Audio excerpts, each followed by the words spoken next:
Good morning, good afternoon and good evening. Bem-vindos todos a mais um Brazascast aqui pelo Brazas. Eu sou o Jack, o seu host da terceira temporada, e hoje nós vamos ter uma convidada muito especial. Quem é do Brazas já conhece ela, mas fiquem aí, quem não é do Brazas, quem não conhece, que vocês vão vê-la já já.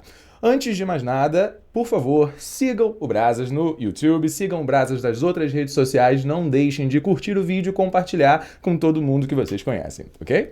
Então, hoje é uma grande honra conversar com a psicóloga Manuela Borges. Tudo bem, Manuela? Tudo bom? Tudo certo. Então, com formação em psicologia pela PUC, especialização em neuropsicologia pelo CFP, certo? E um mestrado em saúde mental pelo FRJ também. Ela tem trilhado um caminho excepcional na promoção da saúde mental infanto-juvenil e, mais especificamente, também com crianças neurodivergentes, certo? Uhum. Ótimo. Então, Manuela, seja muito bem-vinda. Obrigada pela oportunidade. Que nada, que isso. A gente que agradece você ter vindo, mais uma vez participando com a gente dos nossos eventos, das nossas caminhadas. É excelente. Sim. E aí eu gostaria de saber, pra gente começar o nosso papo, você sempre teve afinidade com a psicologia? O que te fez escolher essa área, assim? Pergunta boa pra gente começar. Vou contar uma história, né? Claro. Psicólogo gosta de ouvir, mas gosta de falar também. Com certeza. Bom, a psicologia chegou quase ao acaso na minha vida, na verdade. Eu sempre quis cuidar de crianças de alguma forma, então, inicialmente a ideia era fazer pediatria, né? Fazer medicina e pediatria. Sempre fui boa aluna, então achava que era um caminho bastante possível. E aí, quando eu estava no segundo ano do ensino médio, eu fui fazer o vestibular para testar, né, para experimentar na PUC, só que na PUC não tinha medicina. Então, o que tinha mais próximo da medicina era a psicologia. Falei, vou botar. E aí, passei no segundo ano do ensino médio, e aí eu tive que fazer uma escolha. Foi uma das escolhas mais difíceis da minha vida, escolher se eu entrava para psicologia ou se eu continuava na minha escola, fazia o terceiro ano e tentava medicina, né? E aí, eu sempre fui muito... Assim, sempre tive muitos amigos, sempre gostei de estar com eles. E aí, como assim? Eu cursei a minha vida inteira nessa escola, vou perder a formatura, não vou participar da festa de fim de ano, não vou viajar com os meus amigos, então, como assim? Então, no segundo ano você já foi pra fazer essa decisão difícil. Exato, aí eu tinha que decidir se eu continuava ou não. E aí, conversei muito com a minha família, a gente foi lá na escola, perguntava se eu podia viajar com os meus amigos no terceiro ano, se eu, né, não cursasse o terceiro ano na escola, e eles permitiram, e aí então eu decidi começar a psicologia. Então, terminei o ensino médio num conjunto de provas, né, à distância, e iniciei no segundo semestre a faculdade de psicologia. Muito legal, então foi meio por acaso, assim, mais ou menos? Foi meio por acaso. E não teve nenhuma inspiração prévia, alguém que te incentivou a fazer isso? Então, na minha família eu tenho uma psicóloga só, né? Mas ela não era atuante, ela era inclusive professora de inglês. E só que minha mãe sempre foi muito interessada nessa área de psicologia, né? Então eu cresci a minha infância inteira vendo ela ler os livros sobre psicologia, de autoajuda, de inteligência emocional. E aí, na década de 90, né, isso ainda não era tão difundido, essa questão da inteligência emocional, da saúde socioemocional, mas ela já falava dentro de casa, nossa, como seria interessante as crianças aprenderem na escola a falar sobre emoções, a cuidar das suas emoções, a aprenderem a resolver seus problemas, como seria importante ter na escola, na grade curricular, uma matéria sobre emoções. Então, isso sempre esteve ali presente na minha vida familiar, né? E acho que ela teve alguma influência nessa escolha, até porque as duas filhas são psicólogas, eu e minha irmã. Então, eu acho que teve bastante influência. Com certeza. Né? Que legal, que bacana. Então, desde o berço você já tem alguma influência disso. A escolha foi meio por acaso ali, nas condições da vida, mas desde bem cedo você já tinha uma influência. Já estava ouvindo falar sobre psicologia dentro de casa, né? E na década lá de 90, 80, ainda tinha muitos preconceitos sobre a psicologia. Ainda tem um pouquinho, mas hoje a gente está um pouquinho melhor nesse sentido. E depois de 30 anos, né, de fato, as escolas estão tendo que adotar na sua grade curricular o ensino de habilidades socioemocionais. Né? Então, fico muito feliz desse sonho da minha mãe estar se tornando realidade. Né? Que bacana. Então, isso é muito bom. Muito legal, muito legal. E como surgiu essa sua paixão por trabalhar com crianças? Que você disse que você queria ser pediatra a princípio? Sim. De onde surgiu isso? Sim. Bom, eu venho de uma família muito grande. A família da minha mãe é muito grande. A do meu pai é pequenininha, mas a da minha mãe é muito grande. Então, eu sempre convivi com muitas crianças. Eu gosto de brincar, eu gosto de conversar com criança, eu gosto de viver de uma forma leve, tranquila, que eu acho que a criança traz isso. Eu gosto da leveza da criança, da bondade da criança, da empatia da criança, então isso sempre me conquistou. A espontaneidade, né? A espontaneidade, então isso eu já sabia, que eu sempre queria trabalhar com criança. E também sempre tive o sonho de ser mãe. Então, assim, isso é um dos grandes sonhos. Graças a Deus eu consegui realizar, tenho as minhas 2 meninas. Maravilhoso. Meus presentinhos de Deus. Então, assim, com criança eu sabia que eu queria estar junto. Que legal, muito bacana. E aí você escolheu uma área, pelo menos mais recentemente, você tem escolhido uma área muito mais específica que é trabalhar com a inclusão de crianças neurodivergentes na sociedade. Vamos pensar assim, a inclusão, né, é um assunto que está muito em voga, né, porque também temos algumas leis aí que fazem com que a inclusão aconteça, né, dentro das escolas tradicionais, conteudistas ou não conteudistas, enfim.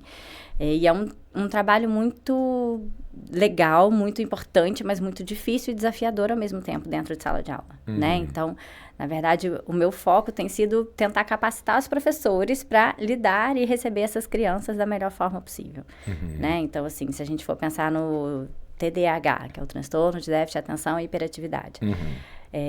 Tem muitos pacientes com diagnóstico, mas eles têm perfis de sintomas, características, comportamentos e necessidades diferentes.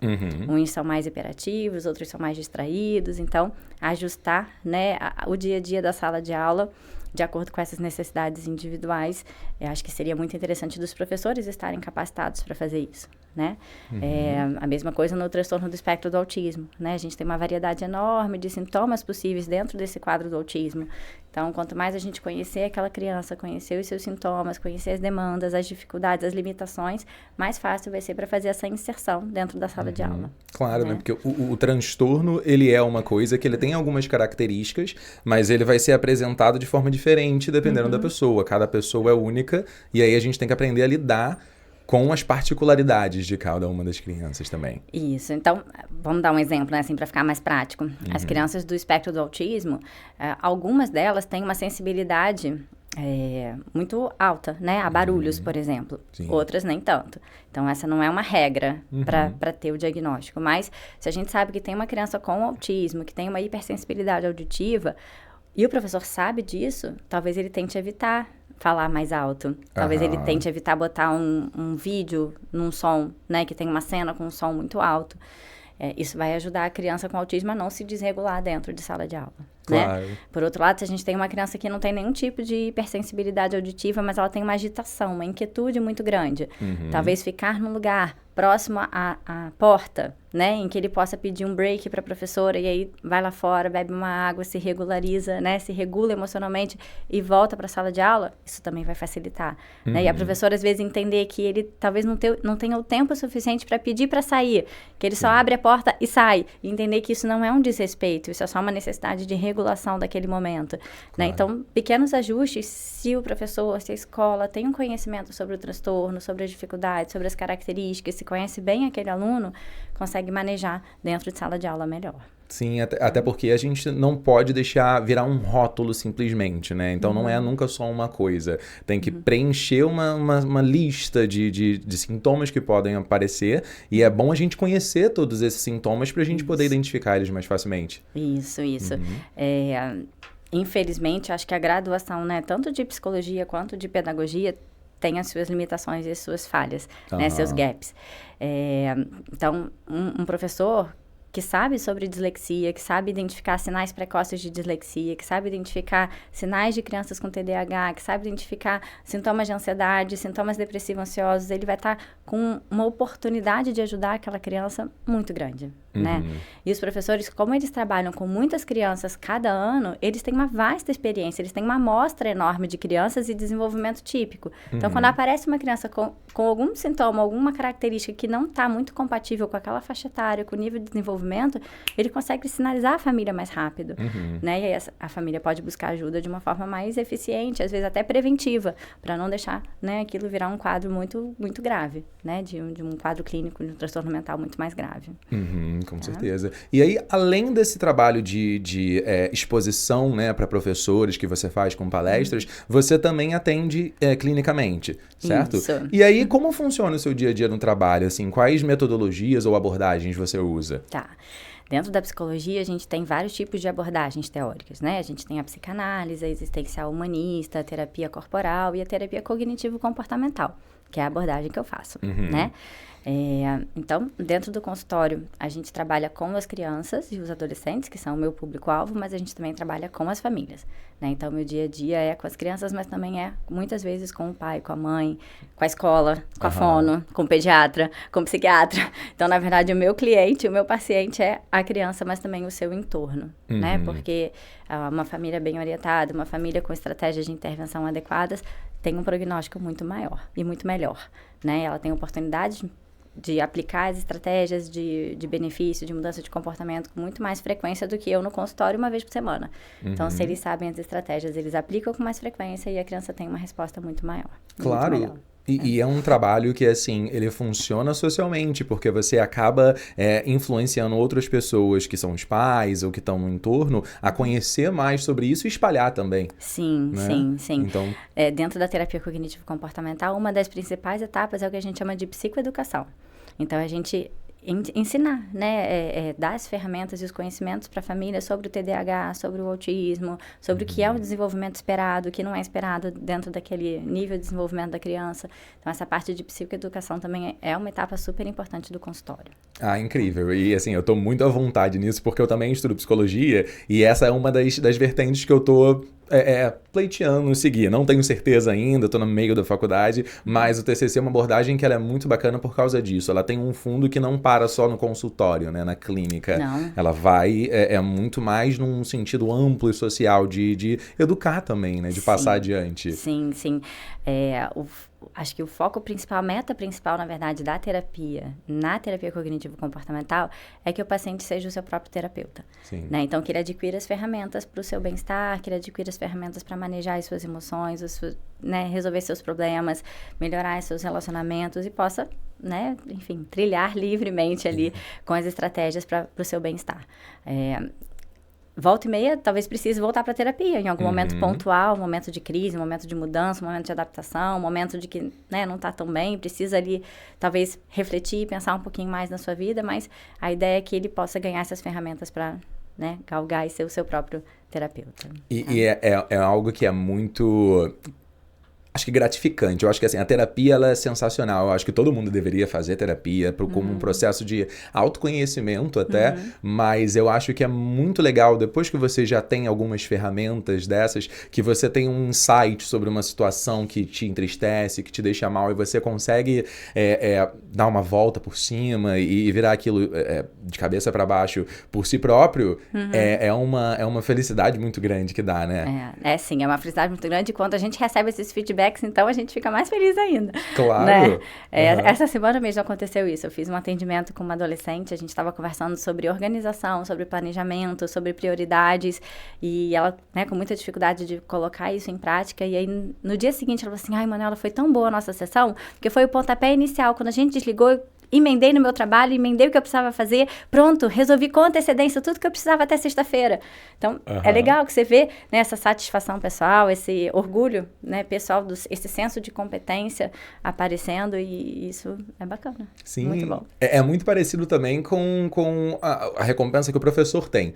Sim. Eu me vejo nessa situação quando chega um aluno para mim, ele fala: nossa, Jack, eu viajei, aí eu consegui falar com todo mundo, ou então eu tive uma reunião de trabalho, uma reunião com pessoas de todo lado do mundo, e eu consegui me expressar, todo mundo me entendeu, foi maravilhoso. A gente vê o brilho no olhar daquela conquista que eles conseguem ter sozinhos. Assim, é impagável, né? É impagável. Claro que o salário é maravilhoso, mas essas recompensas também são muito boas, né? Eu acho, na minha opinião, que até sobressai só a questão do dinheiro ou do valor, porque é um propósito que a gente está lutando e a gente consegue alcançar. Sim. Né? E hoje em dia, né, eu acho que pós-pandemia, as pessoas começaram a entender um pouquinho mais do valor da saúde mental, né? A gente tem a saúde física, que obviamente é fundamental, mas não adianta muito ter a saúde física se a saúde mental tá ali, né, bem degringolada, vamos dizer assim, não tá muito boa, né? Então é importante a gente trabalhar e pontuar a importância da saúde mental pro equilíbrio, pro bem-estar, né? Para que a pessoa se sinta realmente, verdadeiramente bem com ela mesma, né? Então, quando a criança, por exemplo, né, tem crise de ansiedade com muita frequência, com muita intensidade, não consegue entrar na escola, por exemplo. Já tive vários casos. Não consigo entrar. Não, Manela, meu coração tá disparado. Não consigo, eu não vou conseguir. Ai, meu Deus, como será que vai ser a escola? Não vou dar conta. E aí você vai ensinando as ferramentas, você vai trabalhando a respiração, você vai trabalhando a mudança de pensamento, você vai acolhendo e validando aquela emoção, entendendo que é difícil para ela, mas que é importante ela dar um primeiro passo. E a gente vai gradativamente alcançando ali pequenos degraus, pequenos sucessos, assim, e depois a criança tá indo pra escola. Ai, ufa, missão cumprida, sabe? Voltou para a rotina dela, voltou para os amigos dela, voltou para o aprendizado, que é tão importante. A família deu uma respirada, porque estava um caos, virada de cabeça para baixo, porque, né, não conseguia acompanhar. Então, é tão gostoso, é tão bom, né? Porque a gente é ser humano também, né? Então, embora a gente tenha uma imparcialidade dentro ali do consultório, né? A gente tenta ali separar a vida do paciente da nossa vida. A gente é ser humano, então quando o outro tá bem, a gente tá bem também. Quando o outro fica feliz, a gente fica feliz também. Quando o outro conquista alguma coisa, isso é bom pra gente também. Claro. Né? Então, o lado humano dá uma respirada feliz quando a gente consegue alcançar sucesso, gostoso, dá aquele quentinho bom. É isso aí, é isso aí. E além de palestras e essas terapias individuais, você também trabalha com terapias em grupo? Isso. Como que funciona essa parte? Então, vamos lá. Eu brinco com meu marido que esse foi o nosso primeiro filho, porque ele trabalha comigo nesses grupos há 12 anos. Ele é ator, professor de teatro e agora ele é psicólogo também. Então... Teve uma influência aí? Acho que não. Acho que não. Livre, espontânea pressão. Não, a TCC foi livre, espontânea pressão. Esse ele não pôde escapar. Tá certo, concordo. Mas a psicologia, acho que foi por iniciativa própria. Mas, enfim, a gente começou esse trabalho em grupo porque... Ele era professor de teatro, a gente namorava e de vez em quando eu acompanhava ele nas aulas, né, de teatro dele. Ele trabalhava com crianças e adolescentes. E aí, de vez em quando, ele ficava assim, perdido no meio da aula. Ai, meu Deus, o que eu vou fazer? Essas crianças não me obedecem. Não, não. Aí eu fui ajudando ele. Fui passando para ele algumas estratégias que eu achava que podia ajudá-lo. Aí ele, caraca, não é que isso funciona mesmo? Que maneiro, não sei o que. E a gente foi também vendo que algumas crianças chegavam muito tímidas, com muita vergonha, e o teatro ajudava muito nesse desenvolvimento dessas habilidades, né? Então, olhar nos olhos, conseguir falar num tom de voz que fosse ouvido, né? Melhorar a expressão facial, o uso dos gestos. Então, a gente vai vendo quanto isso evoluía com as aulas de teatro. Eu falei, vamos trabalhar junto? Eu junto o meu conhecimento da psicologia, da terapia cognitivo-comportamental, a gente trabalha com os role-playings, que são as encenações, que são técnicas também da terapia cognitivo-comportamental, e vamos fazer o trabalho junto? Ele, vamos experimentar. E a gente começou nesse trabalho há 12 anos, e é um trabalho super gratificante, super legal.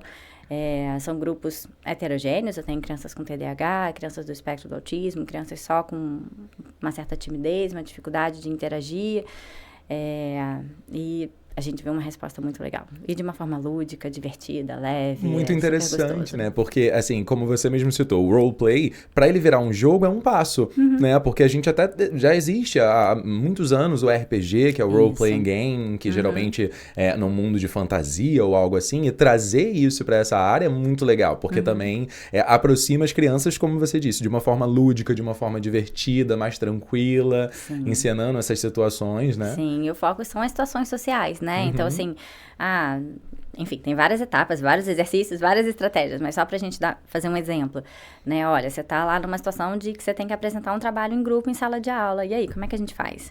Vamos montar uma base? Vamos escolher um amigo pra gente olhar? Vamos entender que a gente também tem que variar o olhar e olhar pra todo mundo, porque quando a pessoa é olhada, né? Vamos dizer assim, a gente faz um contato visual, ela se sente importante pra gente, e aí ela também presta mais atenção naquilo que a gente está falando, os nossos gestos complementam a nossa fala, mas cuidado para não mexer muito os braços, porque senão elas vão olhar para o braço, não vão olhar não vão prestar atenção no que você está falando. Então a gente vai modelando o que a gente fala, né? Aquele comportamento socialmente mais hábil.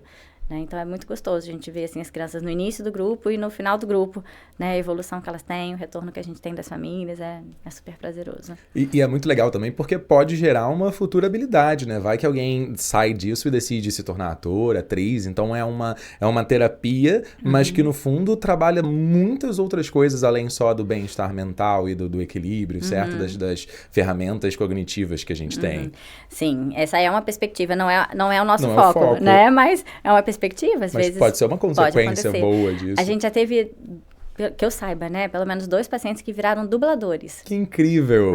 Isso é muito muito incrível. muito legal. É uma área que eu tenho uma paixão gigantesca. A dublagem eu acho um trabalho muito legal porque você precisa passar toda a emoção que um ator passa, só que só pela voz. Você não pode ter gestos, você não tem nada ali. Então eu acho muito incrível também. É incrível e desafiador, eu acho, né? Com certeza, com certeza. E aí a gente vê o quanto que a comunicação precisa tanto do aspecto verbal da comunicação quanto do não verbal, né? As entonações que a gente faz na voz, o ritmo que a gente dá, o volume da voz, tudo isso impacta na interação, na relação com o outro. Então, lá nos grupos, a gente justamente vai pontuando isso, vai, né, modelando um pouquinho isso. Ó, quando você fala nesse jeito, nesse tom, tem um determinado impacto. Se a gente ajusta um pouquinho, essa palavra que você falou é um pouco grosseira, a gente pode trocar por uma outra, qual que seria mais adequada? A gente vai fazendo esses ajustes ao longo do tempo. É um trabalho super legal. Muito incrível, muito incrível. E com esses exemplos todos a gente viu como que as palestras, as sessões individuais e as terapias em grupo, elas podem melhorar muito a vida das crianças e adolescentes, não só nesse momento, mas também quando elas são adultas, certo? Sim. Você deu alguns exemplos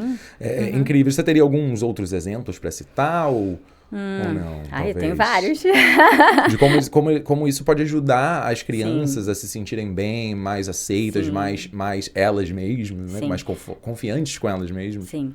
Na psicologia, a gente pode trabalhar com a intervenção dentro de um quadro clínico que já está instaurado ali um sofrimento, uma dificuldade, uma limitação no dia a dia, né? Mas a gente também pode trabalhar com a prevenção, né? Então, assim, quando a gente ajuda as crianças a gerar ou desenvolver habilidades socioemocionais de manejo da emoção, de resolução de problemas, de empatia, de negociação, de assertividade, a gente está trabalhando essas habilidades para que lá na frente um quadro clínico possa não aparecer de repente, né? Então, uma criança, por exemplo, que tem uma personalidade mais passiva, né?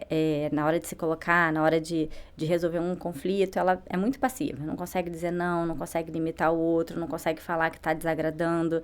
Aquilo ali, ao longo do tempo, pode gerar um quadro depressivo, ou pode gerar um quadro de ansiedade, né? Mais pra frente. Quando a gente começa a trabalhar com a assertividade, né? De falar, olha, eu adoraria poder fazer isso, mas hoje eu não consigo. Ou, olha, isso não dá para fazer, você está me desrespeitando. A gente pode pensar numa outra forma da gente trabalhar ou resolver esse conflito juntos, né? Então, a gente está fornecendo a ela algumas ferramentas para que ela possa modular a emoção, modular o comportamento e, né, lá para frente, não desenvolver nenhum quadro, por exemplo, de depressão. Então, a gente pode minimizar a ocorrência, né? A frequência, a incidência de um quadro depressivo ansioso, por exemplo, lá na vida adulta, se a gente previne, se a gente dá as ferramentas necessárias para ela gerenciar conflitos e demandas sociais na infância, né? É uma forma da gente prevenir.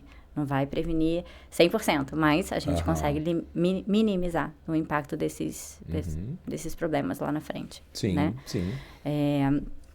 Outro exemplo que a gente pode pensar nas pessoas com TDAH, né? O TDAH é um transtorno do desenvolvimento. Então, a pessoa já nasce com TDAH e ela vai ter o TDAH para o resto da vida, né? É diferente você fazer uma intervenção numa criança de 8 anos, de você começar uma intervenção num adolescente de 18, que já construiu ao longo da sua infância e adolescência várias crenças a respeito dele mesmo, e às vezes crenças distorcidas, crenças negativas a respeito da sua competência, da sua capacidade. Ou a gente começar a intervenção de um paciente com TDAH com 35 anos. Então, assim, são momentos muito distintos e podem ter, que a gente diz, né, prognósticos muito diferentes.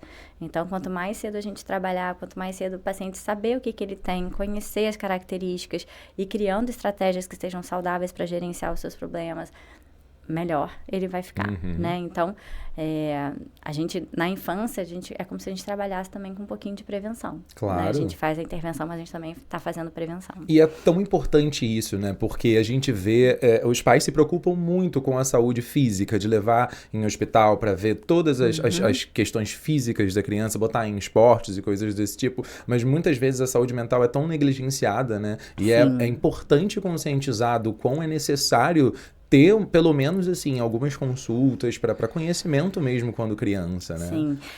Isso me fez lembrar meu trabalho com neuropsicologia, né? Enquanto eu estava na graduação de psicologia, eu assisti uma palestra de uma psicóloga que eu amo até hoje, minha linda, querida Ângela, e foi aí que eu comecei a entender aonde eu iria me colocar dentro da psicologia, porque até o 5º período eu me via perdida. Eu falava, não, isso não é pra mim, não combina comigo, meu Deus, onde eu vim parar? E aí, a partir dessa palestra sobre neuropsicologia, eu comecei a encontrar o meu caminho. E aí, eu trabalhei numa clínica com avaliação neuropsicológica, que é um lugar que eu também amo, guardo um carinho enorme, sou super grata de ter trabalhado lá. E eu saí de lá também, assim, com um grande sonho. Eu queria que todas as crianças que saíssem da educação infantil e fossem para o ensino fundamental pudessem fazer uma avaliação neuropsicológica. Porque a gente prevenir tantas coisas, Nossa, sabe? com certeza. Assim como as crianças fazem avaliação oftalmológica, avaliação auditiva, podiam fazer uma avaliação neuropsicológica, que a gente ia ver sinais precoces de dislexia, a gente ia poder prever algumas dificuldades, por exemplo, com a matemática, e a vida daquela criança ia ser tão mais fácil dali para frente, né? Isso seria prevenção também. Seria maravilhoso. Então, eu brincava que era um sonho. Quem sabe um dia, daqui a uns 30 anos, eu consigo isso. Não, com certeza. Eu acho que é uma coisa até que deve ser buscada e incentivada, né? Divulgada para que outras pessoas também fortaleçam esse pensamento. Sim. E é muito assim por desconhecimento, sabe? Então, eu gosto muito de trabalhar com palestra, com ensino, com divulgação de conteúdo, porque quanto mais gente conhecer, melhor de cuidar. Claro. Né? Então, assim... tem pai e mãe, eu brinco que a gente não fez curso para ser pai e mãe. Ninguém ensinou pra gente a ser pai e mãe. A gente faz faculdade de psicologia, de pedagogia, de administração, mas ninguém ensinou a ser pai e mãe. E é uma das tarefas mais difíceis, mais árduas e com mais responsabilidade que a gente carrega na vida adulta, né? Então, se a gente conseguisse entender o que é esperado para o desenvolvimento, a gente poderia lidar muito mais fácil com as crianças, né? Então, as birras, por exemplo, dentro ali dos 2, 3 anos, são comportamentos esperados dentro do desenvolvimento. A criança está lidando, explorando o mundo, conhecendo o mundo, começando a entender as emoções, começando a conhecer o seu próprio corpo, e a forma que ela tem é no comportamento de comunicar um incômodo, uma dificuldade, uma frustração, né? Ela ainda não tem capacidade linguística para descrever: mamãe, estou frustrada porque você não me levou no parquinho. Quem dera, né? Um dia a gente conseguir fazer isso, mas não com uma criança de 2 anos. Com 4 ou 5 já está mais esperado.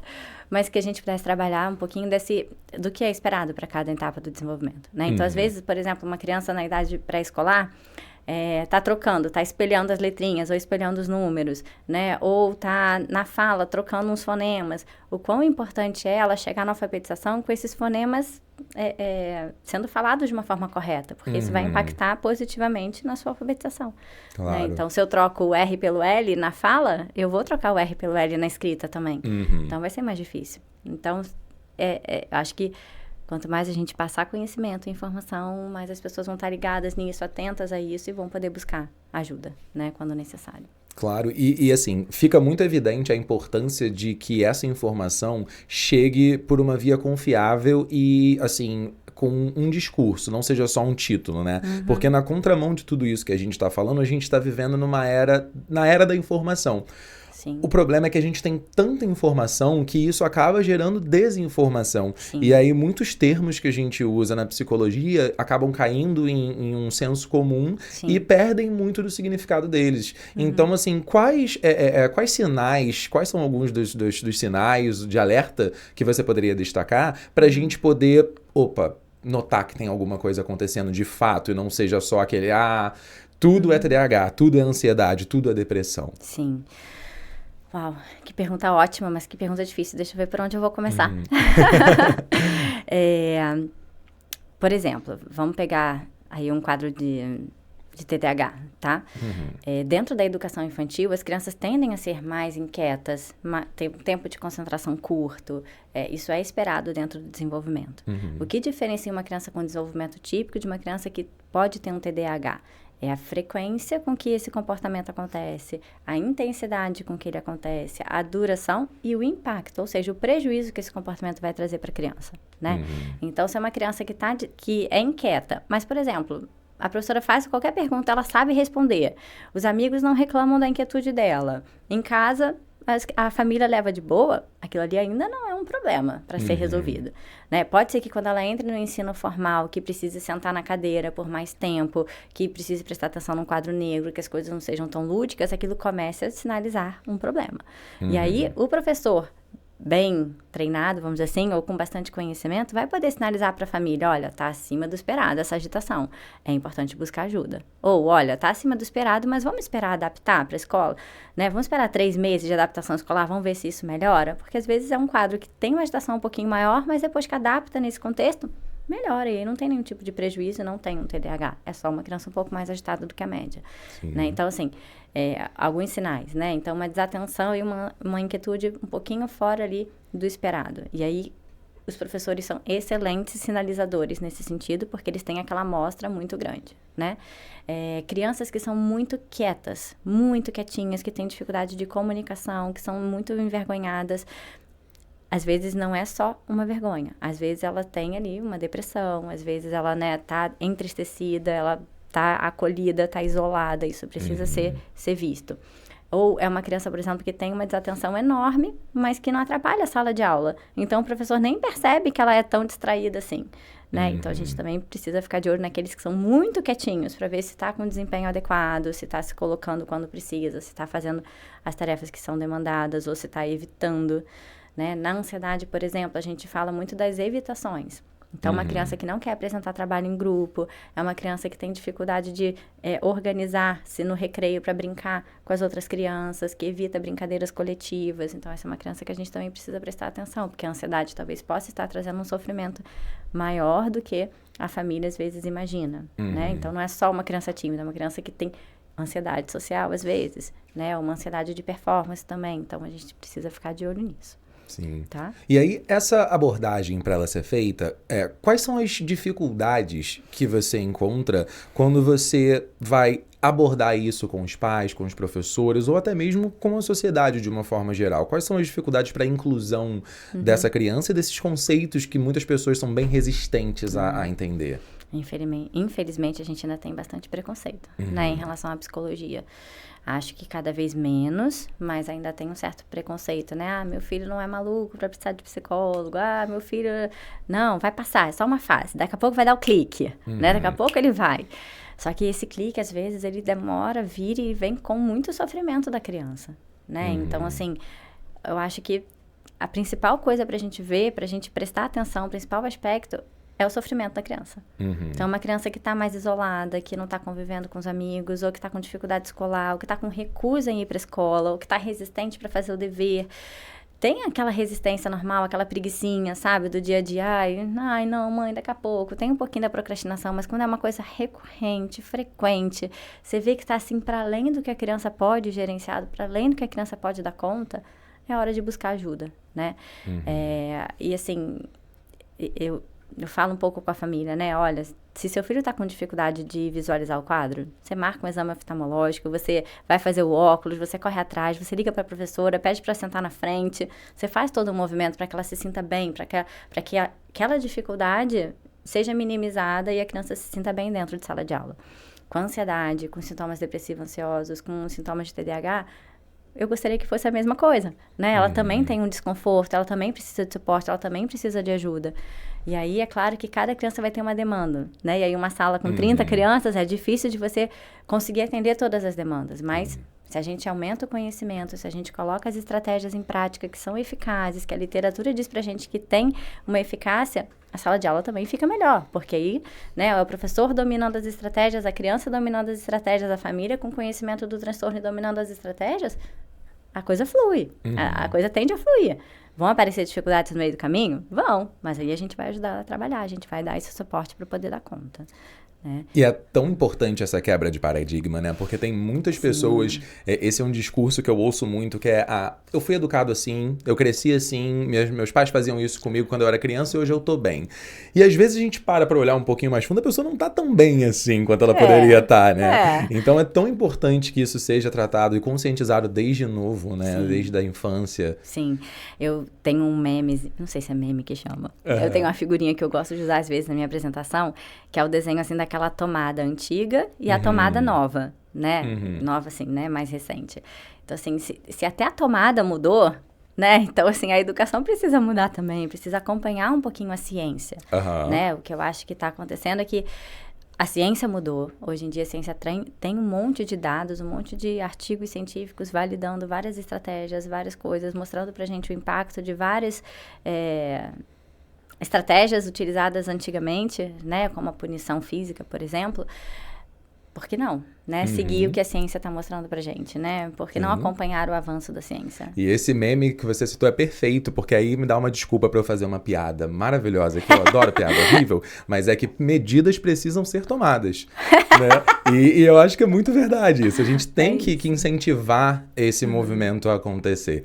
Né? E assim, de uma forma, a pandemia, ela foi muito ruim para todo mundo, foi um período muito difícil para todo mundo, mas você citou antes que ela teve um impacto grande para mudar um pouco essa percepção. Sim. De que forma que você acha que ela influenciou nessa mudança?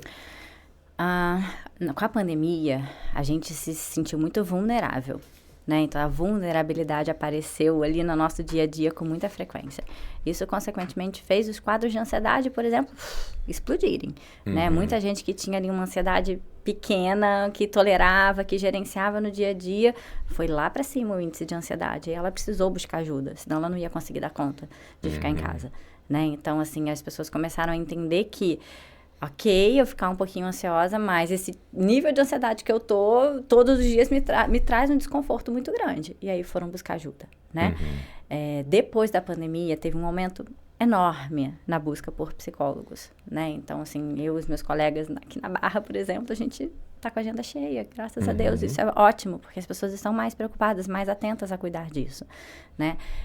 Acho que muitos artistas, pessoas públicas começaram a falar também das suas dificuldades, e isso é um benefício, né, das redes sociais, do aumento dessa rede social mesmo, né, desse impacto da comunicação e da era da informação. A representatividade aproxima muito, exatamente, né? As pessoas começaram a falar das suas ansiedades, dos seus medos, da depressão, da busca de ajuda, o quanto que é importante, o quanto fez diferença na sua vida, o quanto que conseguiu passar por aquele momento difícil com o suporte do psicólogo, do médico, né? A gente teve também alguns atletas que deram seus limites pessoais e aí falaram sobre saúde mental. Então, isso também foi um empurrãozinho para a psicologia e para a psiquiatria, né? Então, eu acho que isso foram alguns aspectos que foram diminuindo um pouquinho do preconceito pós-pandemia, né? Sim. E você acha que isso motivou mais a procura por psicólogos da parte dos pais? Porque eu vejo que tem muitos pais que ainda hoje, eles são muito resistentes a isso com esse discurso que você mesmo citou antes. O meu filho não é maluco, meu filho não precisa disso. Sim. E não se trata sobre isso.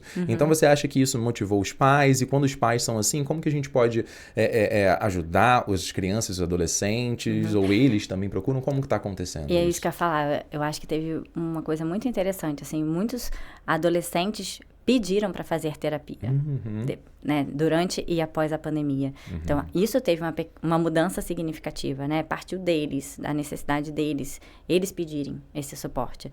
E por quê? Porque eles têm acesso à informação, né? Porque eles viram um monte de coisa, porque eles foram pesquisar um monte de coisa, então eles viram que precisavam de ajuda, de certa forma, né? É uma mudança grande no pensamento coletivo, né? Porque, assim, eu quando criança ou adolescente, eu nunca ia pedir para os meus pais para ir a um médico, para ir a um psicólogo. Eu ia pedir um videogame, um carrinho, alguma coisa, uma roupa, uma saída, algo do tipo. Sim. Então, você acha que isso pode estar já entrando num consciente coletivo, pelo menos dos mais jovens, sobre a importância disso tudo? Eu acho que sim. Eu acho que a Legal. gente tem uma nova geração aí que está muito mais ligada na saúde mental, tem muito acesso à informação, pro lado bom e pro lado não tão bom. As escolas estão com essa grade curricular das habilidades socioemocionais, então eles vão, né, crescer e aprender sobre isso ao longo da vida escolar. Então, eu acho que a gente tem grande chance de vir uma geração aí muito mais consciente da saúde mental e com muito menos preconceito. Com certeza. Incrível. Torço muito pra isso, Também. torcemos. E aí, pra gente dar uma quebrada um pouco no gelo, pra gente deixar as coisas um pouco mais tranquilas, o pessoal do Brasa já conhece muito da psicóloga Manuela, mas a gente queria conhecer um pouco mais da pessoa Manuela. E aí a gente vai pro nosso primeiro quadro, que é o Ask the Guest, onde eu faço algumas perguntinhas mais bate-bola, jogo rápido, pra gente conhecer um pouquinho de você. E aí, me diga, café ou chá? Café. Café, sem dúvida. Sem dúvida. Com certeza, concordo. Praia ou serra? Praia. Praia. Com certeza. Eu vou pra serra, mas tudo bem. Verão ou inverno? Verão. Verão. Verão. Ok. Noite ou dia? Dia. Dia. Alright. Visitar o futuro ou reviver o passado? Uau. Visitar o futuro. Visitar o futuro. Visitar o futuro. Pra Eu ver amei tudo meu isso passado. acontecendo. Eu amei meu passado, mas eu gostaria de ir lá no futuro. Sou curiosa, então também curiosa com uma leve ansiedade para poder tentar ter algum controle sobre o futuro. Ia ser bom. Entendo. Então, rock ou música clássica? Rock. Rock. Então, essa informação vai um pouco de encontro com outra que a gente já conhece, que a gente sabe um pouquinho, e que um fato curioso é que você chegou a dar aulas de balé quando tinha 16 anos, certo? Verdade. E você acha que isso trouxe, essa experiência tão diferente, trouxe para você alguma habilidade nova no seu trabalho? Nem que seja pelo menos para ter um jogo de cintura maior ou algo do tipo? Ai, com certeza. Eu sempre fui muito responsável. Isso é uma característica da minha personalidade. E eu sempre gostei muito de fazer coisas, de conhecer coisas, de estudar. Eu sempre fui muito estudiosa e muito dedicada. Então, eu adorava fazer meu jazz, meu sapateado, meu balé, e sempre fui muito compromissada com isso, né? E aí surgiu a oportunidade de eu auxiliar alguns professores com essa faixa etária, mais ou menos, e eu comecei a ajudar a dar aula, né? De balé, de jazz, comecei a ajudar a dar aula de inglês, de espanhol. Isso que eu ia falar, o Bill me contou que você também foi professora de inglês. Fui por um período, E aí, desde então, eu comecei com esse trabalho e não parei mais de trabalhar, e é uma coisa que eu gosto muito. Esse trabalho com o balé, que foi, assim, minha primeira experiência, né? Vamos dizer assim, profissional, me ajudou só a ter certeza de que eu queria trabalhar com crianças. Né? O quanto era legal, o quanto era gratificante, o quanto era gostoso, mas também o quanto era difícil. Porque a gente, às vezes, pensa assim, mas é criança pequenininha, vai lá, qualquer pessoa cuida, qualquer pessoa... Pelo contrário, assim, se você tiver mais conhecimento nessa faixa etária, se você conseguir desenvolver as habilidades que as crianças precisam nessa faixa etária, melhor vai ser, né? O bem-estar delas vai ser maior, o desenvolvimento... motor, emocional, vai ser melhor. Então, na verdade, as pessoas que cuidam de crianças pequenas precisam ser as mais habilitadas, talvez, porque é onde você está plantando a sementinha ali. A sementinha do relacionamento interpessoal, do respeito às regras, da rotina, da responsabilidade, né? Enfim, é um pouco do que eu acredito. Então, com certeza me ajudou a decidir que eu queria trabalhar com criança e a entender o quão importante era a formação dessa pessoa que está cuidando dessas crianças. Sim, e você é uma dessas pessoas que é extremamente dedicada e empenhada a trabalhar com crianças e ajudar tantas crianças como você tem ajudado, mas também você tem 2 crianças suas em casa para poder cuidar e ajudar, né? Você acha que a maternidade, ela te trouxe uma perspectiva diferente para sua abordagem clínica, em palestras e no campo da saúde mental infantil como um todo? Sim, com certeza. Vou responder essa pergunta, não me deixe esquecer, mas eu quero voltar um passinho, claro. Que quando você começou a dizer das minhas crianças, né? Eu falo para elas que eu amo ser mãe, é a coisa que eu mais amo na vida. É ser mãe, é estar com elas, é brincar com elas, é levar para a escola, é levar para as atividades, é o que eu mais amo fazer.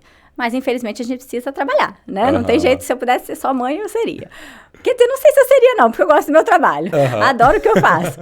Mas eu queria trabalhar um pouquinho menos. Mas eu amo o que eu faço, eu amo o meu trabalho. E eu falo para elas que em momentos que eu estou trabalhando muito, eu falo, olha, eu não estou aqui, mas eu estou trabalhando para plantar as sementinhas de um mundo melhor para vocês. Então, essa é a minha missão. Né? Então, eu quero que o mundo seja melhor para elas. Eu quero que a geração delas seja melhor do que as gerações passadas. Então, estou fazendo o que está ao meu alcance, né? Estou divulgando conhecimento, estou tentando plantar essas sementinhas que eu acredito, que eu acho que podem dar frutos muito bons. Então, eu brinco com elas que quando eu não estou com elas, eu estou plantando as sementinhas para o futuro delas. Que lindo, é um trabalho lindo. E a outra pergunta, né? O quanto que a maternidade impactou na minha vida profissional. Eu sempre fui muito certinha. Eu chegava a ser, assim, chata, de tão certinha e rígida com as regras. Pragmática e certinha e organizada e pontual e não... Eu era muito pouco flexível. E a maternidade me deu flexibilidade. Então, assim, eu consegui, por exemplo, ser muito mais empática com as famílias depois da maternidade. Né? Então, às vezes vinha lá, eu tinha um protocolo que a TCC me dizia de estratégias que eu tinha que seguir, e eu falava, não é possível, as famílias não conseguem fazer desse jeitinho, mas é só fazer desse jeitinho. E aí, depois da maternidade, eu comecei a ser um pouco mais flexível e entender, ok, Não é tão assim, né? Não é tão fácil como parece na teoria, né? Isso, talvez não dê para ser desse jeitinho, mas não dá para ser desse jeitinho agora. Mas eu acho que isso é uma construção e que a gente vai ter durante o tempo a construção para chegar nesse ideal. Tem o possível e tem o ideal. Então, eu acho que eu consegui lidar melhor com o possível e ficar não só no ideal. Sim. Um outro assunto que também está muito em voga hoje em dia é a questão da disciplina positiva. Como que você enxerga isso? Você utiliza disso na criação das suas filhas e também no consultório? Sim. A disciplina positiva, ela não é uma área da psicologia. Ela é uma área da filosofia. Sim. Tá? Então, a Jane Nielsen, que é a autora, né, desse termo de disciplina positiva, que foi quem criou um pouquinho isso, na verdade, é uma forma de relacionamento, a disciplina positiva. Então, ela não é uma abordagem teórica dentro da psicologia, tá? É uma forma de se relacionar, é uma forma de vida, é uma forma pessoal de você estabelecer relações. Né? E ela tem alguns parâmetros, alguns aspectos, assim, que baseiam, né, a disciplina positiva. Um deles é o respeito mútuo entre adultos e crianças, né? Entender que a criança é um outro ser humano, que tem necessidades, valores diferentes do seu e que merece e precisa ser respeitado assim como você. O equilíbrio entre a gentileza e a firmeza. Então, eu posso ser muito firme com a criança, mas eu não preciso ser agressiva com ela. Eu posso ser firme e gentil ao mesmo tempo. Né? Eu sou gentil porque eu entendo que ela é um outro ser humano, está em desenvolvimento, não tem todas as experiências de vida que eu tenho, então eu preciso ser gentil com ela nessa fase do aprendizado. Mas eu também preciso ser firme dentro dos meus valores, aquilo que eu acho importante que eu não vou abrir mão. Então, preza por esse equilíbrio entre a gentileza e a firmeza e a busca por uma negociação. E a busca por um denominador em comum ali para aquela situação. Né? Então, tem algumas coisas dentro da disciplina positiva que comunicam, que conversam um pouco com a TCC, né? E que fazem muito sentido para a minha vida pessoal, né? A forma de se relacionar com as pessoas. Então, também, né, tem um foco muito na empatia, tem um foco na solução de problemas, que é também um foco da TCC, a solução de problemas. Então, elas conversam, elas se esbarram aí em vários momentos. E a disciplina positiva chegou na minha vida também depois da maternidade, quando a minha filha mais velha tinha em torno de 2, 3 anos. Uma querida amiga, Beta, psicóloga também, me apresentou a disciplina positiva e eu fiz a formação em disciplina positiva para ser educadora parental em disciplina positiva, com a Beta e com a Adri, que é uma fono também super bacana. E a partir dali a gente fez vários workshops em disciplina positiva para pais, né? Então, a gente, enfim, trabalhava algumas estratégias, algumas dinâmicas, trabalhava, né, essa autopercepção, porque a disciplina positiva fala muito, assim, de uma mudança pessoal do adulto para que possa, né, depois melhorar a relação com a criança ou com as outras pessoas, né? Então, na verdade, é uma mudança pessoal, não é uma mudança no outro. É uma mudança de postura, né? De visão de mundo. Isso, de visão de mundo, de como eu quero agir, de como eu vou falar com as pessoas, né? Então, é uma teoria linda, assim. Para quem não conhece, acho que vale a pena conhecer, porque faz muito sentido da forma como eu gostaria que as pessoas se relacionassem, né? E eu brinco que a minha segunda filha, que a mais velha tem 10, a segunda tem 5. E aí, nesse meio do caminho, nesse intervalo, eu conheci a disciplina positiva e a gente começou a fazer workshops. Eu fiz vários workshops grávida da minha segunda filha e eu acho que entrou um pouquinho por osmose, sabe? De tanto ela ouvir eu falar da disciplina positiva, ela veio ali com algumas habilidades empáticas, por exemplo, muito significativas. Que legal, que bacana. Então, é muito legal. Que o desenvolvimento começa daí, né? Já começa ali, então foi com certeza uma influência muito grande, né? Que legal, que bacana. E quando você chega em casa, tira o jaleco de psicóloga, quer buscar um momento para relaxar, para recarregar as energias, o que você faz nesse momento? Adoro brincar com as minhas filhas, conversar com elas. Isso é o que mais recarrega minhas baterias. Mas eu gosto muito também de atividade física, ao ar livre. Nesse momento, não tô gostando de ficar ali enclausurada na academia, mas acho que isso foi um efeito pós-pandemia também, da gente, né, ficar ao ar livre e tal. Hoje eu faço meu funcional na praia 2 vezes por semana, que eu adoro também. É muito bom dar um mergulho na água sempre que eu posso para poder começar o dia. Eu adoro estar com os meus amigos, com a minha família. Sou muito festeira, então acho que se eu não fosse psicóloga eu ia organizar festas. Nossa, mesmo? Adoro. Gosta sim desse nível? Adoro. Que legal. Adoro organizar festa, adoro presentear as pessoas, isso também me faz muito bem, sabe? Então, gosto de estar junto, assim, das pessoas que eu amo. Né? Que legal, que bacana. Recarrega as minhas energias. Com certeza, né? Uma festa cercada de pessoas que você gosta, certo? Com energias positivas, é muito bom pra gente. Sim. Isso aí. E, assim, se você pudesse dar um conselho pra jovem Manuela, que conselho você daria? Uau! Que difícil. A jovem Manuela o quê? Adolescente? Talvez a jovem Manuela escolhendo o que ia fazer. Escolhendo o que ia fazer? Acho que eu diria pra ela, siga o seu instinto, continue estudando, continue batalhando, fazendo o que faz sentido pra você, da forma correta. O certo é o certo, independente se tem alguém olhando ou não, que é o que eu sigo muito na minha vida. Que você vai colher os frutos. Vai, segue aí, continue estudando, se dedicando, fazendo bem, que as coisas acontecem. É um ótimo conselho. E agora a gente vai pro segundo quadro que nós temos na terceira temporada do Brasas, que é o Manda Brasas.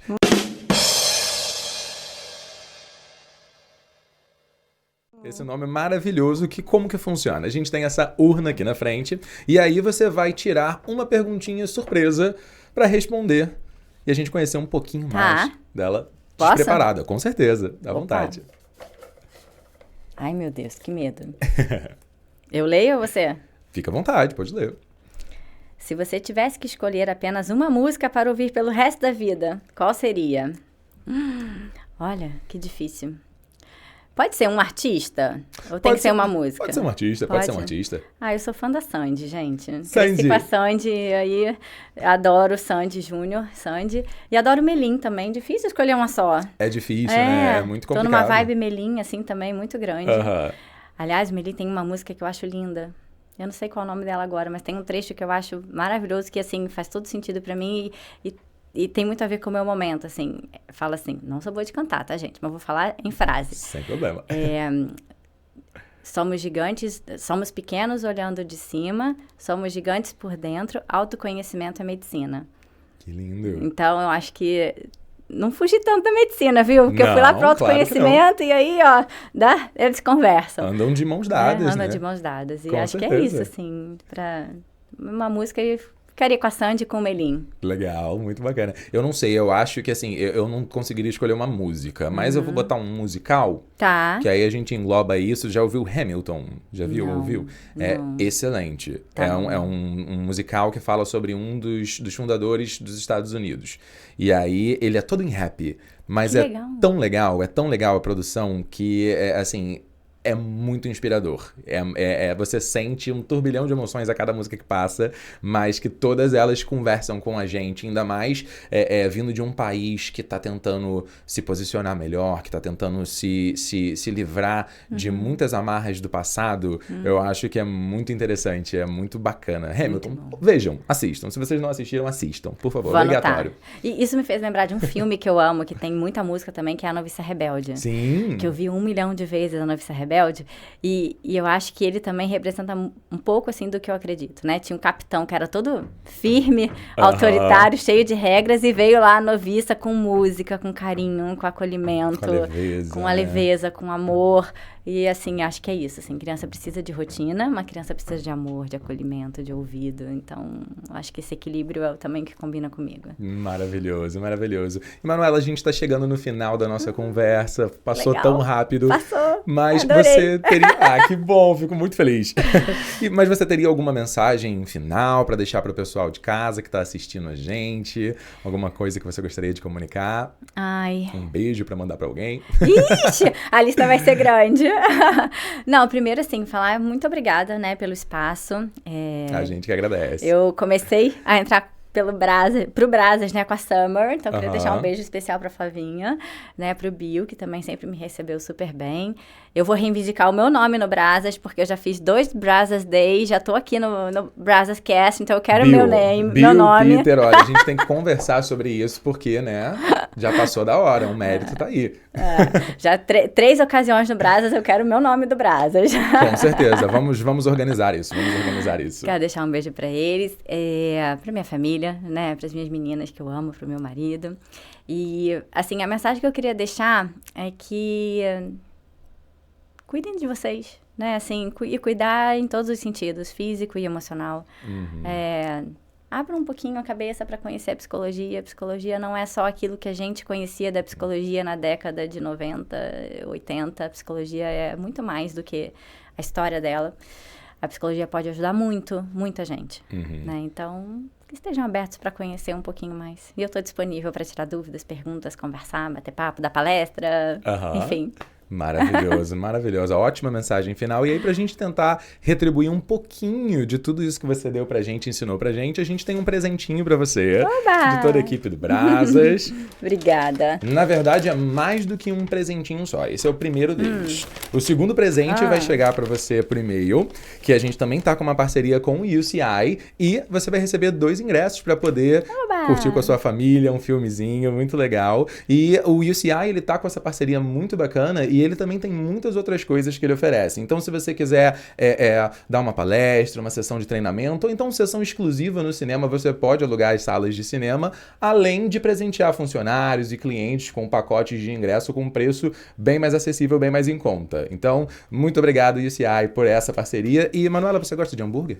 Adoro. Adora? Então tem um terceiro presente ainda, Uau, que você ainda vai ganhar um voucher para você poder comer lá na Usina Burger. A Usina Burger é um dos top 3 hamburguerias do Rio de Janeiro, tá fazendo um trabalho excelente, com promoções muito bacanas de segunda a quinta, além de vários outros pratos que você pode comprar lá.